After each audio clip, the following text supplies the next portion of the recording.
Hello friends, ఈరోజు మనం ఒక మంచి బ్రెడ్ స్నాక్ చేసుకుందాము. అది డీప్ ఫ్రై కాదు, ఓన్లీ షాలో ఫ్రై. ఆయిల్ కూడా తక్కువగా పడుతుంది. యాక్చువల్గా ఈ స్నాక్ చేయాలి అనుకున్నప్పుడు నేను ఐటమ్స్ అన్నీ డైనింగ్ టేబుల్ మీద పెట్టుకున్నాను. ఎప్పుడైతే కిచెన్ ప్లాట్ఫామ్ మీదనే చేస్తాను. సరే, డైనింగ్ టేబుల్ మీద అన్ని పెట్టి కూర్చొని తీరుబాటుగా చేద్దాము అనుకున్నాను. అయితే అది సరిగ్గా రాలేదు. కాకపోతే అబ్బా అవన్నీ సరికే తలప్రాణం తోకకొచ్చింది. అయ్యో బాబోయ్, ఎందుకు చేశాను రా అనుకున్నాను.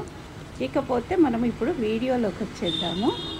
ఆలు బాయిల్ చేసుకోవాలి, ఉడికించుకొని ఒక బౌల్లో వేసుకొని అందులో కట్ చేసిన పుదీనా, కట్ చేసిన కొత్తిమీర, కట్ చేసిన ఉల్లిపాయలు, కావాలి అంటే పచ్చిమిర్చి వేసుకోవచ్చు.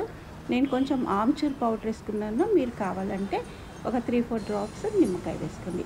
తర్వాత అన్నీ మామూలుగానే ఉప్పు, కారం, అల్లం వెల్లుల్లిపాయ, కావాలంటే గరం మసాలా, చాట్ మసాలా అన్నీ వేసుకోవచ్చు. రొటీన్గా అదే టేస్ట్ అంటే చాట్ మసాలా అవి మానేసేయండి.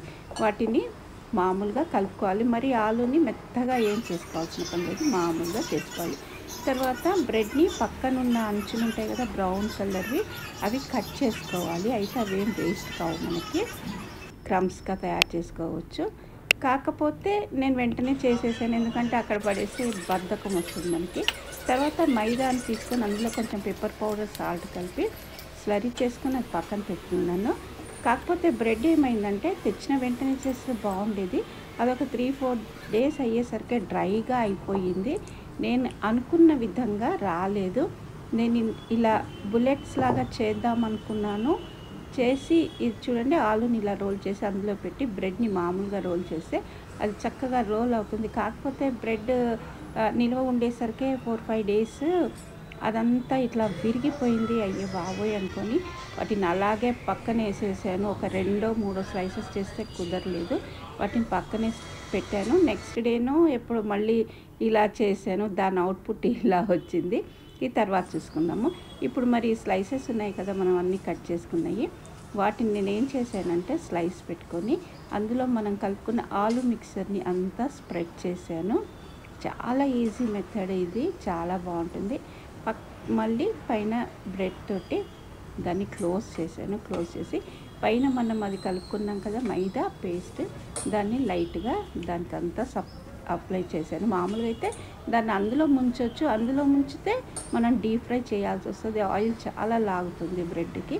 అలా కాకుండా నేను పైన వేసాను. వేసి బ్రెడ్ క్రమ్స్ ఉంటే బ్రెడ్ క్రమ్స్లో వాటిని ఇది చేశాను. బ్రెడ్ క్రమ్స్లో వాటిని బాగా బ్రెడ్ పౌడర్ అంతా అంటేలాగా వాటిని అంటించాను. చూడండి, ఇవన్నీ ఇంట్లో చేసిందే బ్రెడ్ క్రమ్స్ కూడా.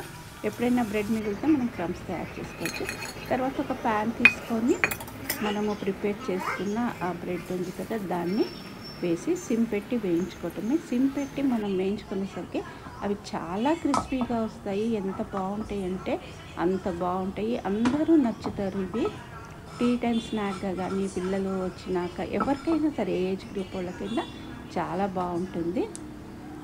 చూడండి ఎంత క్రిస్పీగా ఉన్నాయంటే ఆయిల్ కూడా తక్కువగా తీసుకుంది, అది ఎక్కువగా లాగలేదు. మనకు కావాల్సింది అదే కదా, ఎక్కువగా ఆయిల్ మళ్ళీ అది తింటే కూడా హెవీగా అనిపిస్తుంది.